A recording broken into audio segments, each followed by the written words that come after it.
오늘의 말씀 요한계시록 5장 1절에서 8절입니다.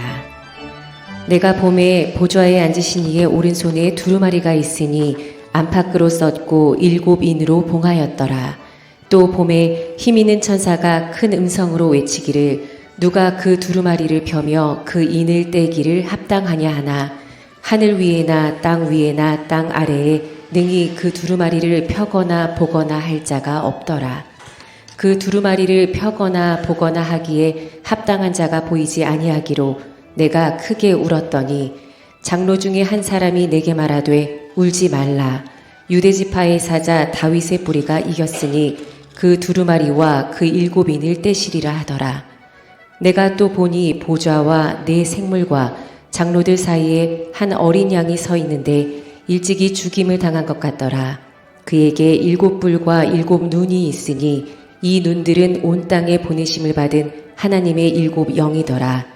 그 어린 양이 나와서 보좌에 앉으신 이의 오른손에서 두루마리를 취하시니라. 그 두루마리를 취하심에 네 생물과 24장로들이 그 어린 양 앞에 엎드려 각각 검은고와 향이 가득한 금 대접을 가졌으니 이 향은 성도의 기도들이라. 우리 오늘 심 있는 잔치가 있습니다. 심 있는 잔치를 우리가 참여해야 하는 이유, 또 제가 목사가 돼서 목회를 하는 이유, 분명히 우리가 알고 가야 되겠지요. 저는 그렇게 생각합니다. 제가 어릴 때의 교회는 참 숫자가 그래 안 많았습니다. 재정도 아주 약했어요. 그저 목사님이 살해주기도 버거운 그런 교회였는데, 교회에 안 다니는 사람들 중에 이런 사람이 많았습니다. 나는 조상 제사를 드린다고 교회에 못 가지만 우리 아이들은 교회에 보냅니다. 왜 교회에 보내는가? 교회에 다니면은 사람이 되더라고. 이런 교회였습니다. 저는 우리 교회가 세계에서 제일 큰 교회라든지 또 많은 좋은 일을 하는 그런 교회이기보다는 세상으로부터 존경받는 교회가 되기를 바랍니다. 또 여러분들의 삶도 세상에 있는 사람들이 신과 회복이 있는 교회 다니니까 믿을만 하더라, 이런 평가를 받는 그런 교회가 되었으면 하는 것이 내 바람입니다. 오늘날 세상과 세속화된 한국 교회에서 종종 느끼는 바는 중과 부적이구나, 이런 느낌이 있습니다. 오늘 심 있는 잔치를 하면서 제가 한 주간 동안 유튜브에 있는 심잔치 30기, 26기, 23기, 19기, 17기 다 들어봤습니다. 19기가 쓸데없는 말이 제일 없고 핵심만 있더라고요. 그걸 들으면서 자꾸 그런 절망감이 와요. 이거 31기 해봐야 뭐 하는가.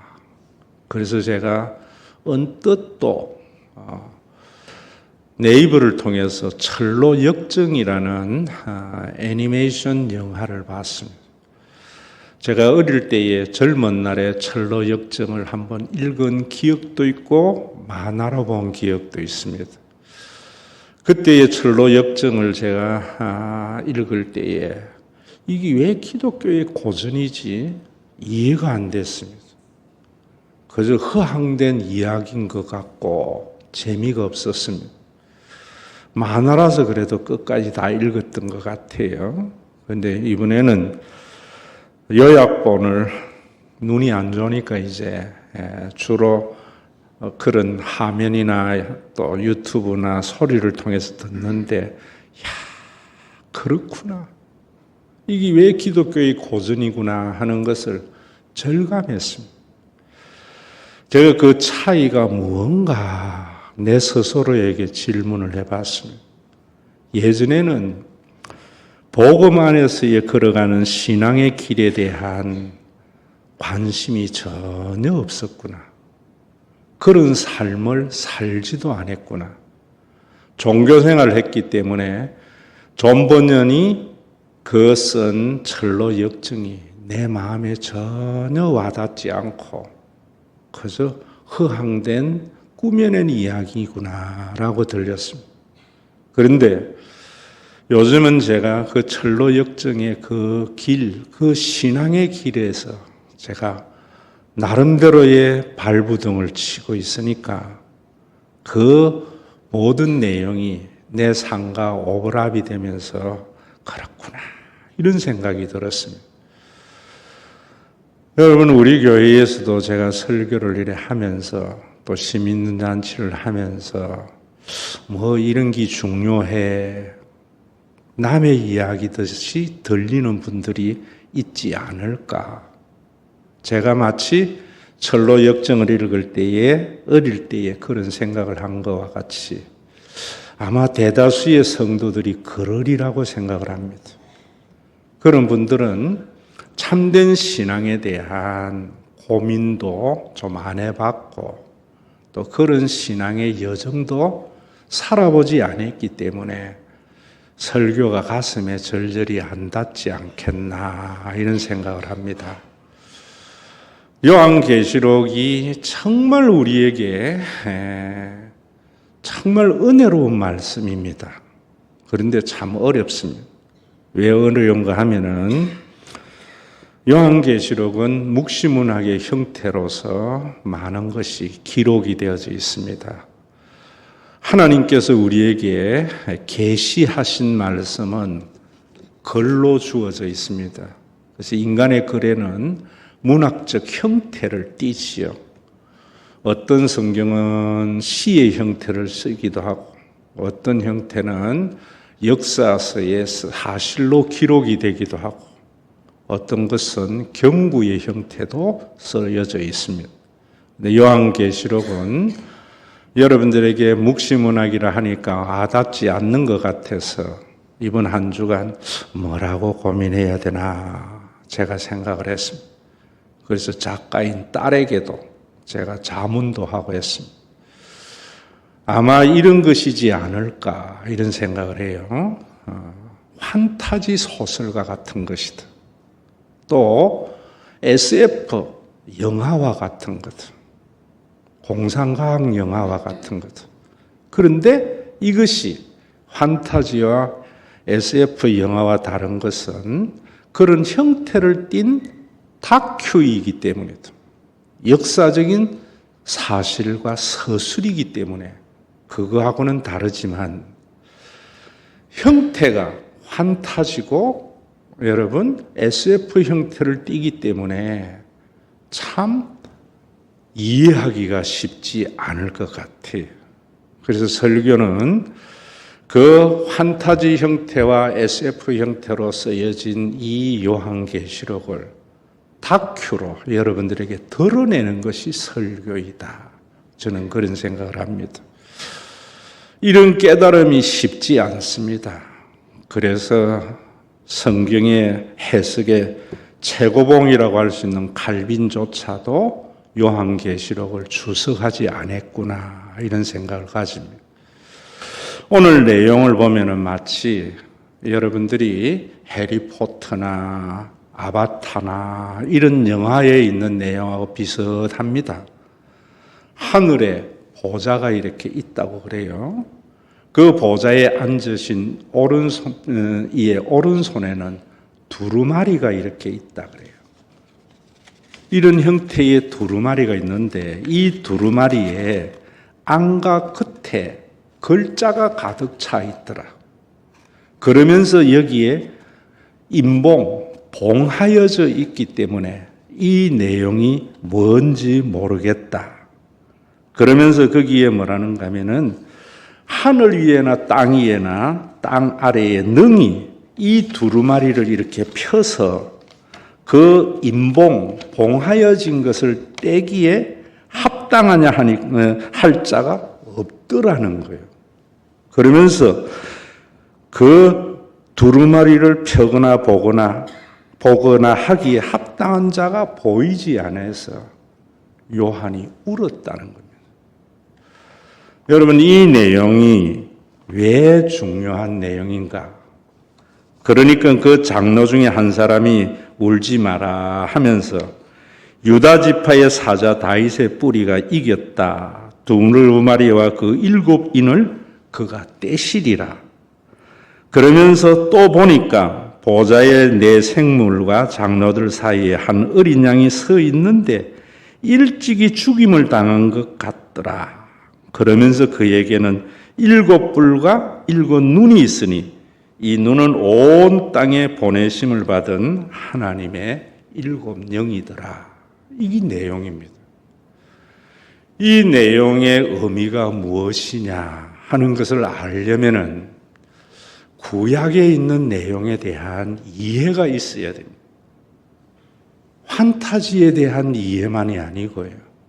그 구약에 대한 이해가 없기 때문에 이 판타지와 같은 이야기가 다큐가 되지 못하고 덮여져 버린다. 이런 말입니다. 이 말씀의 내용은 여러분들이 누구에게 이 말씀을 하고 있는가를 1차적으로 알아야 되겠지요. 이 소아시아에 있는 7교회에게 편지를 보낸 헤람 문서입니다. 설교 시간에 이걸 읽어주는 것이 설교였다고요. 그래서 우리가 1장부터 2장, 3장에 이르기에 소아시아에 있는 교회의 상황을 생각해 봤지요. 철로 역정에 나오는 것과 같이 소아시아에 있는 7교회는 여러분 철로 역정을 이번에 한번 가서 읽거나 영화로 애니메이션으로 보기를 원하는데 번역자에 따라서 천기독이라고 번역한 것도 있고 제가 어릴 때에 크리스찬이지요. 멸망의 도시, 이 세상은 멸망의 도시라는 것이 전도자를 만나서 멸망의 도시에서 벗어나서 저 천상, 빛의 도시 천상으로 향하여 길을 떠나는 한 크리스찬의 신앙의 여정을 설명하고 있습니다. 그 길을 떠나면서 많은 짐을 등에 지고 걸어갑니다. 우리가 이 인생의 길을 걸어갈 때에 인생에 무거운 짐이 있습니다.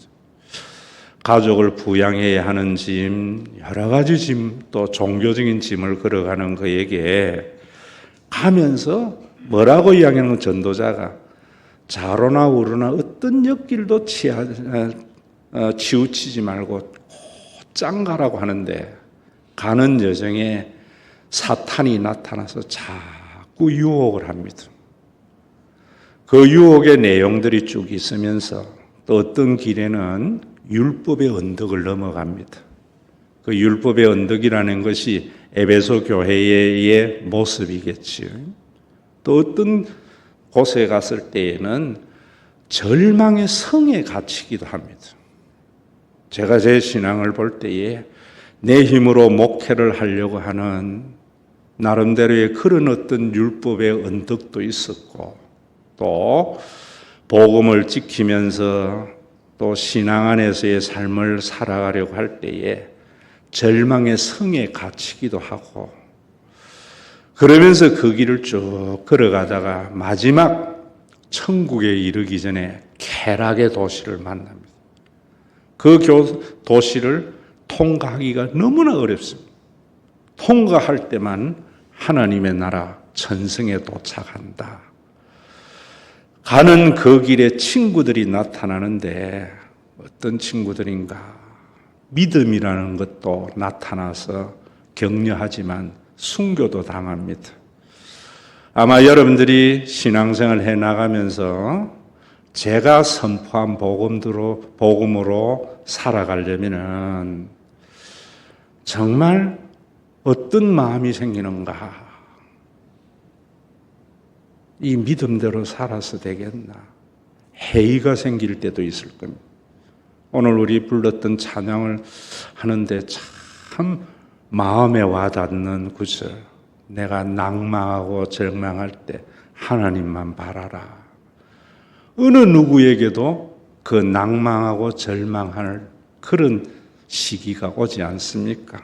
그럴 때마다 하나님의 인자와 선하심을 믿으면서 한 걸음 한 걸음 나가죠. 나가다 보면은 절망의 성에 갇혀서 오도 가도 못하고 꼼짝없이 머무를 때도 있습니다.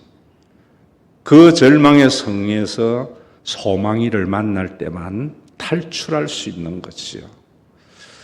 그 소망은 이 성에서 벗어날 수 있다는 소망이 아니고 하나님에게 소망을 두는 자, 하나님만 바라보는 자에게 절망의 성을 벗어날 수 있는 것이요.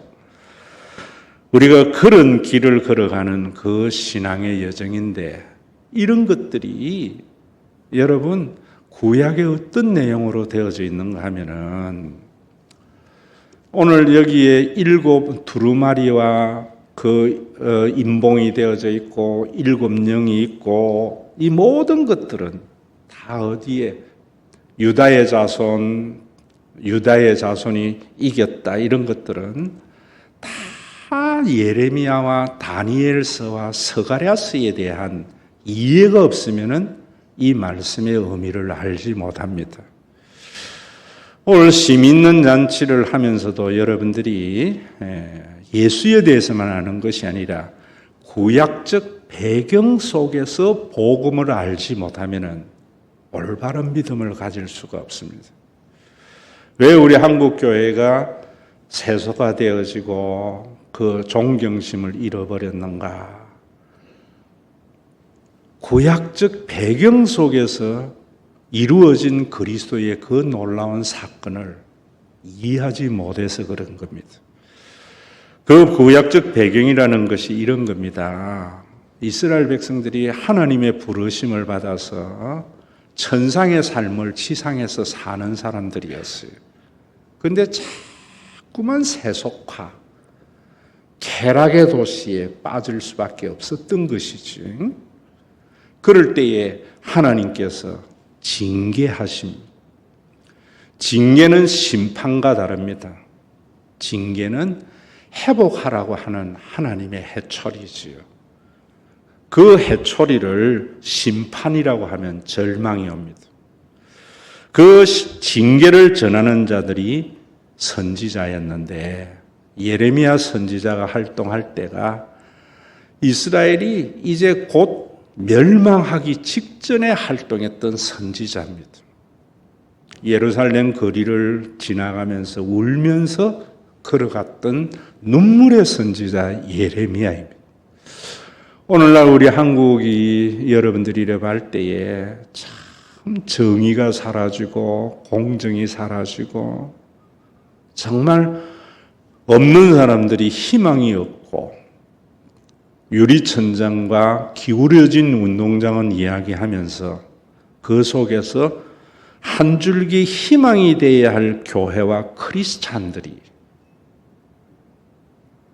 우리가 기울어진 운동장이다, 유리천장이다 하기 전에 그런 사회지만은 그래도 교회가 있기 때문에 희망이 있을 거야. 세상에 있는 사람들이 이래야 되는데 그러지 못한 현실을 보면서 예레미야와 같이 눈물로 이 도성을 걸어가는 목사와 교인과 교회가 없다는 것이요.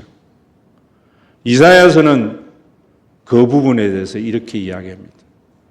이런 정의가 사라진 사회에 우리 하나님께서 사람이 없음을, 중재자가 없음을, 그런 사회 속에서 샘플이 없음을, 중재자는 저는 그래 봅니다. 제가 철로 역정에 대한 과거와 요즘을 제가 보면서 느꼈던 것이 뭐냐면은 삶이 없었기 때문에 옛날에는 그 이야기가 허황된 것 같고 왜 기독교의 고전이어야 되는가 하는 것을 알지 못했는데 내가 그 청기독의 삶을 살려고 발부둥을 치니까 그것이 얼마나 귀한 말씀인가 하는 것을 알게 된 거거든요. 오늘날 여러분들이 우리가 세상의 빛이 되자, 소금이 되자, 누구나 말할 수 있지만은 말을 한다고 사람들이 알아먹는 것이 아니고 교인들의 모습, 교회에 기울어지지 않는 운동장의 모습을 보면서 우리가 지금 잘못 살고 있구나. 이런 이야기가 있어야 되거든요. 그런 것이 없기 때문에 하나님께서 이상히 여기셨다. 저는 진짜 소름이 돋을 말이라고 생각해요. 그 다음에 중요한 말씀합니다. 하나님께서 스스로 구원에 이르게 하리라. 이사야는 그 말의 의미가 뭔지 몰랐지만 나는 알고 여러분도 압니다. 그 예레미야가 눈물로 걸어가면서 외쳤지만 의인 한 명이 없어서, 샘플이 하나 없어서, 소돔과 고모라 성의 멸망은 의인, 정의가 사라진 속에서 하나님의 공의를 눈으로 볼 수 있는 10사람이 없어서 소돔과 고모라 성은 망한 거거든요. 죄악이 관영해서 망한 것이 아닙니다. 그래서 예레미야가 예언을 했지만 결국 하나님의 징계가 임해서 이스라엘은 바벨론으로 포로로 잡혀가고 또 일부는 애굽으로 포로로 잡혀갈 때 예레미야는 애굽의 포로가 되어서 그곳에서 생을 마감하면서 쓴 것이 예레미야이거든요. 그 절망과 눈물의 말씀을 적으면서 예레미야가 이런 예언을 해놨습니다. 이것이 심판이 아니고 징계인 것은 70년이 되면은 하나님이 이스라엘을 예루살렘으로 돌리리라. 그게 예레미야의 내용입니다. 많은 사람들이 예레미야를 읽었지만은 그 어떻게 우리가 바벨론과 애굽의 포로에서 벗어나서 우리 민족이 예루살렘으로 가리라는 건 꿈도 꾸지 못하는 그런 때였습니다. 그런 때에 다니엘이라고 하는 한 선지자가 그 말씀을 읽다가 날짜를 계산해 보니까 70년이 가까이 된 거예요. 그래서 하나님의 구원의 역사가 이제는 시작이 되겠구나 하고 쓴 것이 다니엘서입니다. 이 다니엘서를 이단들이 얼마나 자의적으로 해석을 해서 성도들을 유혹할지 모르는데 내용인적선 그런 것입니다. 여러분들이 영적인 눈이 열리는 것이 뭐냐면은 환상을 보고 영계를 보는 것이 아니고 우리가 이 세상 속에서 하나님의 구원의 계획을 깨닫게 되는 것이 영적인 눈이 열리는 겁니다. 그래서 다니엘의 그 깨달음대로 70년 만에 이스라엘 백성들은 예루살렘으로 돌아가는 구원이 일어난 겁니다. 돌아간 그들 역시 그들의 조상과 같이 공의는 찾아볼 수 없는 세속화된 이스라엘 백성들. 그래서 이스라엘이 로마의 식민지, 헬라의 식민지, 프톨레미아의 압제 이런 여정을 겪을 때 요한이 알지를 못했어요. 어떻게 알았는가? 예수님의 생애를 보면서 깨닫게 된 겁니다. 하나님께서는 징계하시지만은 여호와의 때가 되면은 회복해 주시는 하나님이 성경의 하나님입니다. 그래서 예수님이 이 땅에 오셔서 마가복음 1장 15절에 때가 찼고 그 때가 뭐냐 이런 겁니다. 여러분, 이 때에 대한 순종이 얼마나 중요한지 몰라요. 제가 젊은 시절에 애들이 좀 똑바로 살고 제대로 살았으면 할 때에 제 어머니의 말씀, 제 어머니는 학교를 다닌 적이 없습니다. 20년생인데 놔둬라, 때가 되면 다 한다. 성경의 명언입니다. 예수님이 이 땅에 오신 것이 구약의 그 때가 된 것이다, 이런 말입니다. 요한이 그 때가 되어서 하나님의 나라가 이루어진 예수 그리스도의 그 구원을 소아시아에 있는 7 교회에게 말해주면서, 판타지와 SF로 말해주면서 복음 안에서 살아갈 것을 요구하는 겁니다. 쾌락의 도성에 빠지지도 말고, 절망의 늪에 빠지지도 말고, 율법의 언덕을 올라가려고도 하지 말고, 하나님의 은혜 아래서의 삶, 여호와만 바라보는 삶, 그 삶을 살아갈 것을 말하고 있습니다. 그래 되면은 교회가 큰 교회가 되지 않고 좋은 일을 많이 안 해도 세상에 있는 사람들은 교회의 희망을 걸게 될 것이다. 그것이 오늘 요한계시록에 나오는 이 내용입니다. 여러분, 오늘도 그래서 거기에 보면은 이 두루마리를 펼 자가 예수밖에 없다. 그것이 이제 유다의 자손 다윗의 지파라고 말을 하면서 어린 보자 내 생물 사이에 있는 어린 양의 모습을, 죽임을 당한 어린 양의 모습을 판타지 형태를 가지고 예수님의 일생의 다큐를 설명하고 있는 내용입니다. 여러분, 오늘 이런 내용들을 아셔야 되는 것이, 우리는 구약에 있는 선지자나 아브라함보다도 하나님의 구원의 계획을 더 명쾌히 아는 자인데, 그 아는 것을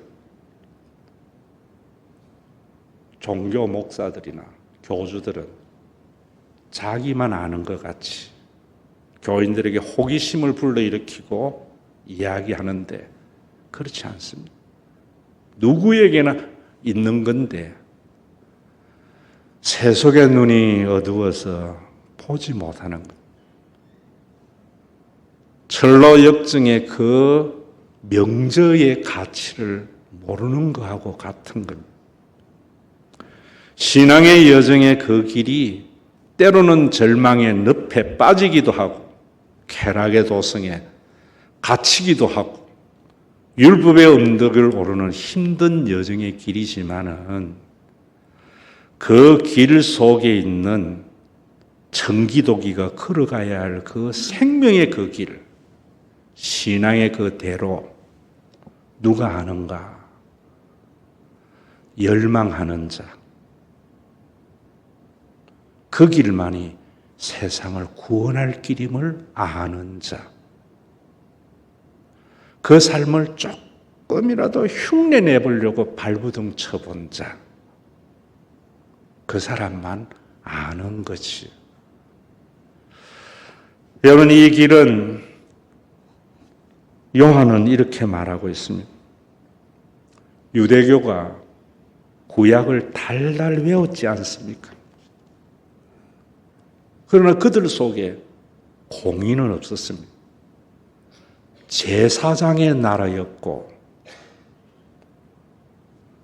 서기관의 나라였고, 왕족의 나라였던 유대교에 요한이 깨달은 거예요. 예수 그리스도의 생애를 통해서. 어떻게 깨달았는가? 구약의 내용을 보면서 그 구약에 하나님께서 때가 될 때에 세상을 구원할 메시아를 보내준다는 그분이 예수였다는 것을 깨달았어요. 어떻게 깨달았는가? 요한복음 8장에 이렇게 말합니다. 너희 조상 아브라함은, 유대인들이 가장 존경했던 아브라함은 나의 때 볼 것을 즐거워하다가 예수님의 때 볼 것을 봤다는 거예요. 아브라함의 신앙의 여정도 좌우로 치우친 길이 아니지 않습니까? 때로는 흉년이 와서 그랄로 내려가기도 했고, 내려가면서 지 살려고 아내를 사촌누이라 하고 팔기도 했고, 그런 아브라함이었지만은 그 신앙의 여정에 승리할 수 있었던 것이 한 가지, 하나님의 구원의 때를 바라본 거죠. 그걸 보면서 절망의 늪에 빠졌을 때 소망을 가졌고, 율법의 언덕을 오를 때에 그 짐을 내려놓기도 하고, 그 때를 보면서 즐거워했다는 거죠. 이게 소망의 힘이고 믿음의 힘이지. 즐거워하다가 보고 기뻐하였느니라. 아브라함은 장차 이루어져야 할 메시아의 때에 대한 소망으로 보지만, 우리는 그 아브라함이 소망하던 그 메시아의 때가 2000년 전 예수에서 이루어진 것을 우리는 알잖아요. 안 받아들여서 문제죠. 하나님이 여러분들의 아버지가 된 것은 믿음과 상관없는 팩트, 다큐입니다. 픽션입니다. 그걸 받아들이지 아니하기 때문에 내 영혼이 불안한 겁니다. 내 영혼이 낭망하는 겁니다. 받아들일지라도 드린 사람이 모인 교회가 되지 아니하고, 그 사람들은 지극히 일부분이고 종교적인 집단이 되기 때문에 내 영혼이 낭망하고 불안한 겁니다. 여러분, 그 예수님이 이루신 그 구원의 때, 십자가에서, 예수님의 십자가가 바로 아브라함이 하나님이 나의 아버지가 되심에 대한 그 온전한 구원에 대한 것을 믿음으로 보면서 즐거워했는데, 그게 없어서 유대교는 공정하지 못했는데, 제사장의 나라였는데, 요한은 나중에 깨달은 거예요. 나중에. 그 요한이 깨달은 것을 바울이 선포한 거고, 요한계시록에서 소아시아에게 이야기한 거죠. 여러분들 마찬가지입니다. 왜 불안하고 왜 낭망하는가? 하나님의 사랑을 받아들이지 않아서 그런 것이죠. 우리 교회 다니면서도 저는 마찬가지라 생각해요. 제가 여러분들에게 설명하잖아요. 다큐로 설명하잖아요. 내가 어릴 때 아버지를 의심하고 사랑을 의심할 때는 가정이 지옥이었다. 그 아버지의 사랑을 받아들이는 순간 가정은 천국으로 화하더라. 내 믿음의 문제였지 아버지의 문제가 아니에요. 여러분들이 우리 교회 다니면서 다른 사람과의 어떤 갈등이나 왜 저 사람 저래? 그래서 교회 가면 저 사람 보기 싫어? 우리 목사님 왜 저래? 이런 것들은 팩트가 아니고 내 시각의 문제거든요. 율법의 심판자가 된 내 시각의 문제거든요.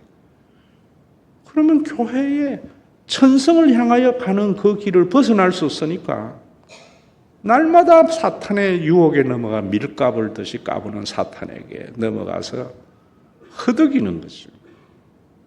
허덕이는 거죠. 근데 저 사람이 왜 저래가 아니고 그건 내 생각이구나. 내 생각이 다르고 저 사람이 나를 참 사랑할 거야라고 생각하면 똑같은 교회 속에서도 천국입니다. 믿음의 도움을 받아야 돼요. 그래야 소망이 생기고 소망이 생겨야 사랑이 생기는 겁니다. 이 철로 역정의 내용들이 제가 그걸 여러분들에게 받아들이지 아니하면 모든 걸 남의 시각으로 봐요. 똑같은 사건에서도 남은 저 아들 저거 못쓸 놈이라 하지만 부모나 그 가족은 그런 아들이 없습니다. 교회 다니면서 여러분들이 이런 시각 가지고 신앙생활 하느냐 말이에요. 언제나 남의 시각으로 다른 사람을 보잖아요. 말 한마디, 행동 하나, 뭐 하나. 여러분 크게 봐야 돼요. 내 어머니가 애들은 때가 되면 한다는 것은 멀리 보는 겁니다. 멀리 보는 겁니다. 성경에 대한 오해는 부분으로 보는 것이고 구원계획 전체 두루마리를 펴서 보지 못하기 때문입니다. 여러분들이 세상에서 낭망하고 불안하는 것은 좁게 보기 때문입니다. 먼 역사로 보면 희망이 있습니다. 그게 하나님의 시각입니다. 그게 카이로스입니다. 일제시대 때 그 순간만 보면은 친일을 하면서 살 수밖에 없는 상황이지만 우리는 36년 만에 해방을 알기 때문에 그때 좀 멀리 봤으면 이런 거 있잖아요. 이 성경은 하나님의 시각, 먼 시각으로 여러분들의 인생을 열어주는 거지요. 소아시아에 있는 교회의 그런 시각이지. 그런데 우상숭배는 지금 시각으로 이렇게 하면 내 아들 잘 될 거야. 이렇게 하면 어떻게 될 거야. 마음에 임시의 불안과 낭망에 대한 진통제죠. 해결책은 아니죠. 그 진통제 먹고 하다 보니까 내성이 생겨가지고 인생 망치는 거지. 감기는 병원 안 가면 7일 만에, 병원 가면 일주일 만에 낫는다 하잖아요. 오늘도 여러분 이 소아시아에 있는 교회에게 지금 그걸 설명하는 거예요. 설명하는. 왜 너희들이 낭망하고 불안하고 왜 절망의 넘에 빠져 있고 율법의 언덕에서 허덕이고 있고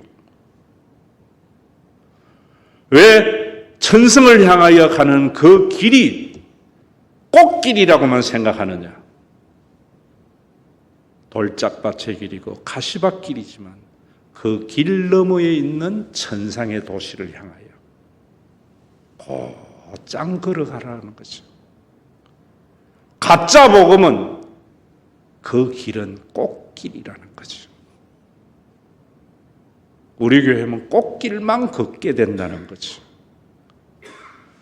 예전에는 예수를 믿는 것은 핍박을 각오하고 믿는 것이 가시밭길을 자초하는 것이 한국 교회가 세상에 존경받을 때의 신앙이죠. 누가? 그 너머의 천상의 도시를 소망으로 바라보는 사람이었죠. 여러분, 이 말씀이 그런 말씀입니다. 그래서 예수님께서는 부활하시고 성천하시면서 이런 말씀이에요. 그게 8절입니다. 그 두루마리를 취하심에 내 생물과 24장로들이 그 어린 양 앞에 엎드려 각각 검은고와 향이 가득한 금대접을 가졌으니 이는 이 향은 성도들의 기도다. 금은고 찬양, 금대접의 향, 기도. 가치가 있는 거라는 기도는.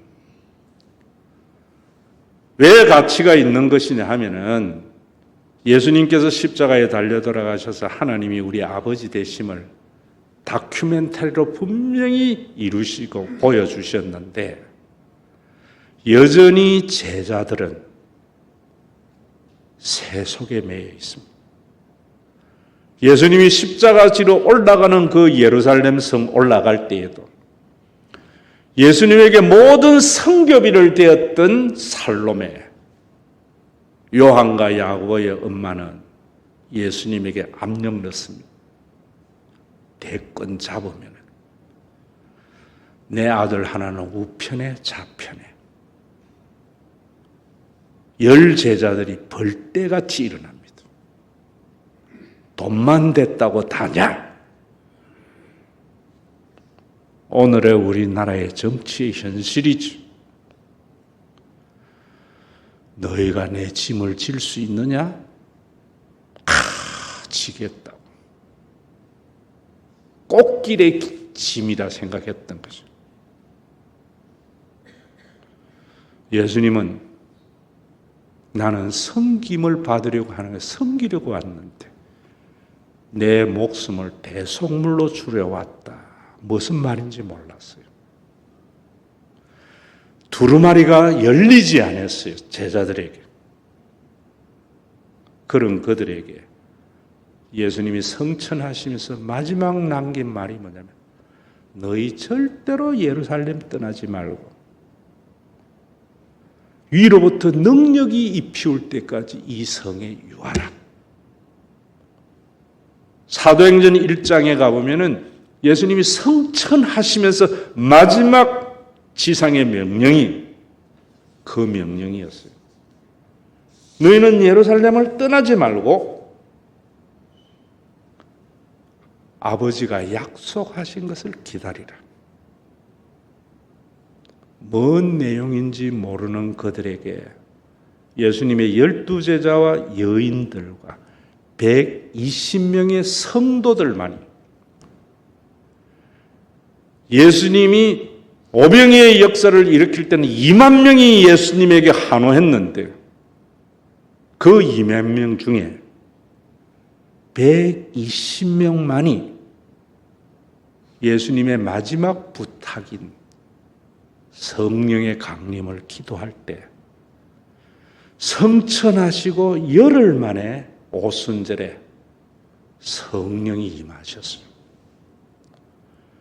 불의 혀가 갈라진 것 같고 바람 같은 소리가 각 사람의 머리에 임하게 되자 사람들이 방언을 하기 시작해요. 그 방언을 랄랄라 뚜뚜 방언이라고 생각하면 말이 달라지기를 시작했어요. 여러분들이 성령 받으면 말이 달라집니다. 어떻게 달라지는가요? 예수여 비오니 내 아들 좋은 대학 내 사업 잘 되기를 바라는 말이 아니고 애통하며 회개함만 충만하게 하옵소서. 한국 교회가 이게 있느냐 말이에요. 하나님 왜 나는 절망의 늪에 빠져서 허덕입니까? 왜 나는 율법의 언덕을 힘겹게 올라가려고 합니까? 애통하고 회개한 마음 주옵소서.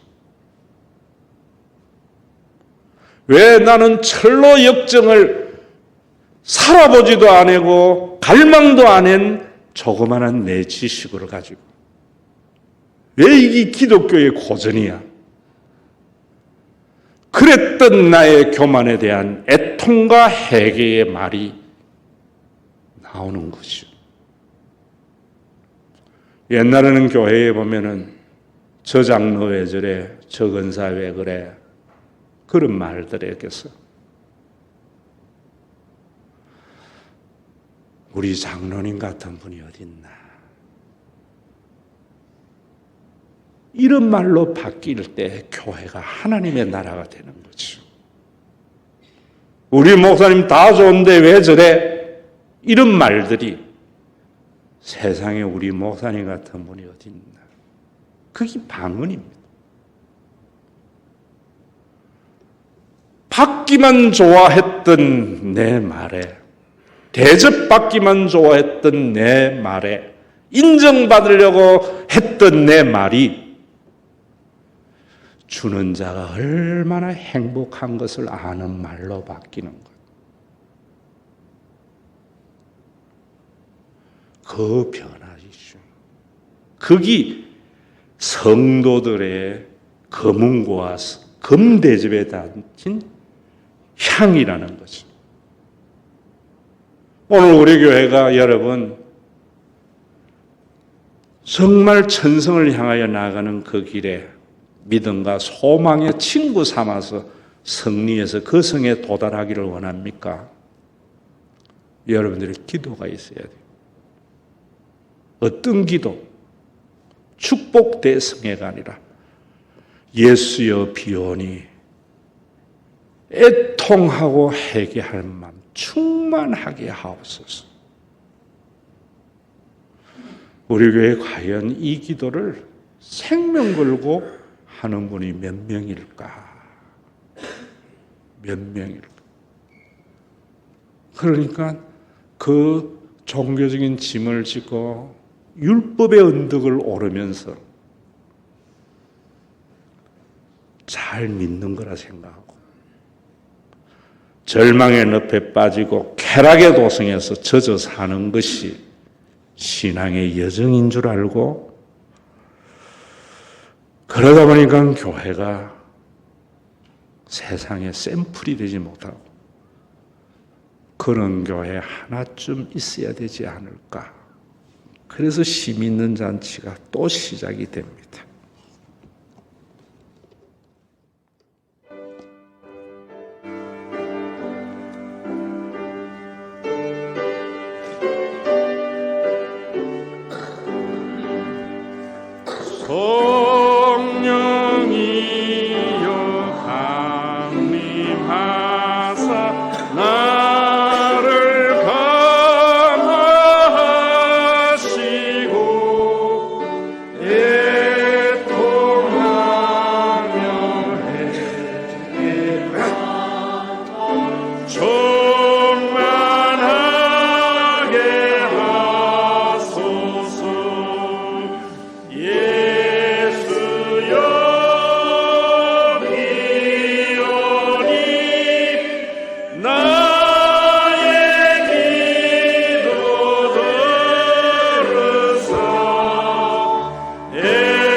우리 교회의 영적인 자녀이죠.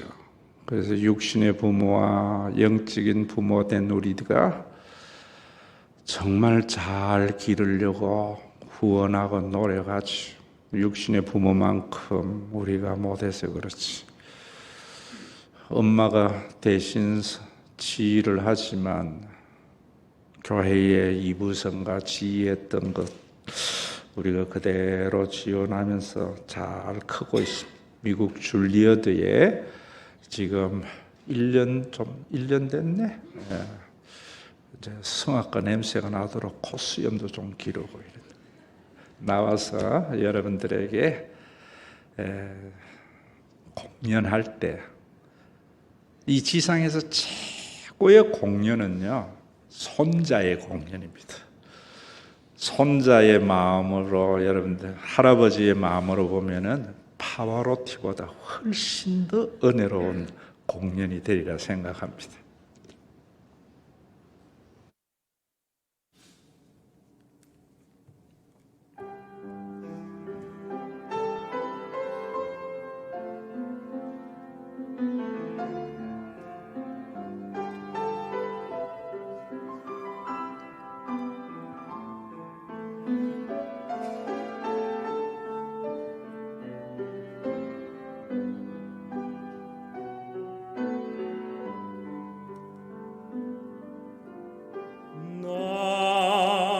가진 재물 없으나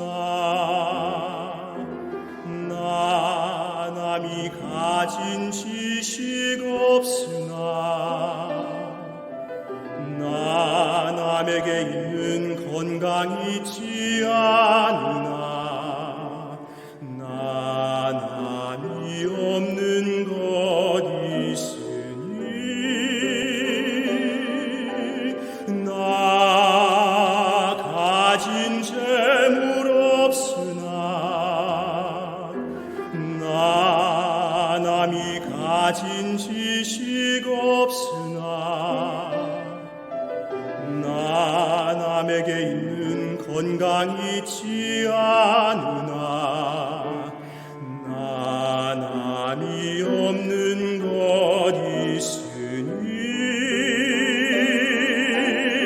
나 남이 못 본 것을 보았고 나 남이 듣지 못한 음성 들었고 나 남이 받지 못한 사랑 받았고 나 남이 모르는 것 깨달았네. 공평하신 하나님이 나 남이 가진 건 나 없지만 공평하신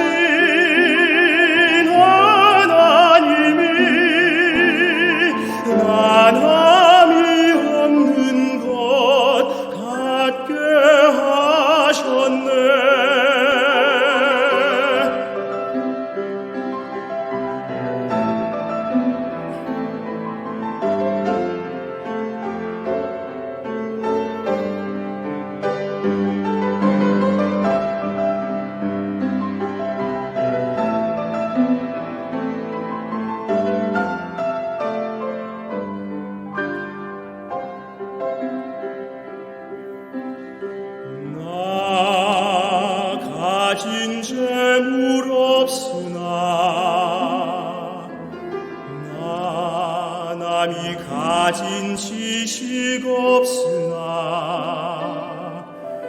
나 남에게 있는 건강 있지 않으나 나 남이 없는 것 있으니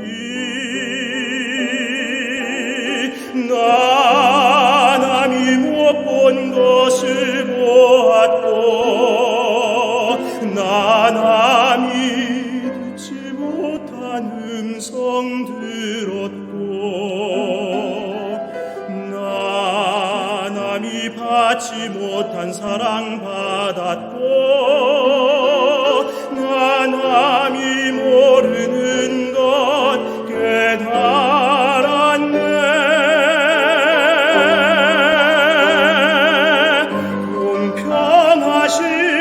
공평하신 하나님이 나 남이 가진 건 나 없지만 공평하신 하나님이 나 남이 없는 것 갖게 하셨네. 공평하신 하나님이 나 남이 가진 건 나 없지만 공평하신 하나님이 나 남이 없는 것 갖게 하셨네.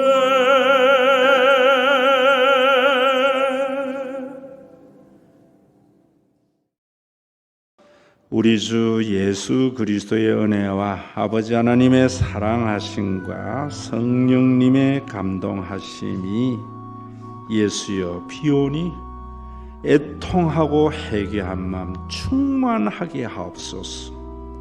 방언이 켜진 믿음의 권속들과 주의 뜻이 이루어지는 그날까지 성도들의 도피성이 되는 신과 회복 있는 교회 위에 온전한 천국에 도달하는 주님의 재림과 내 코에 호흡이 사라지는 그날까지 함께 있을지어다.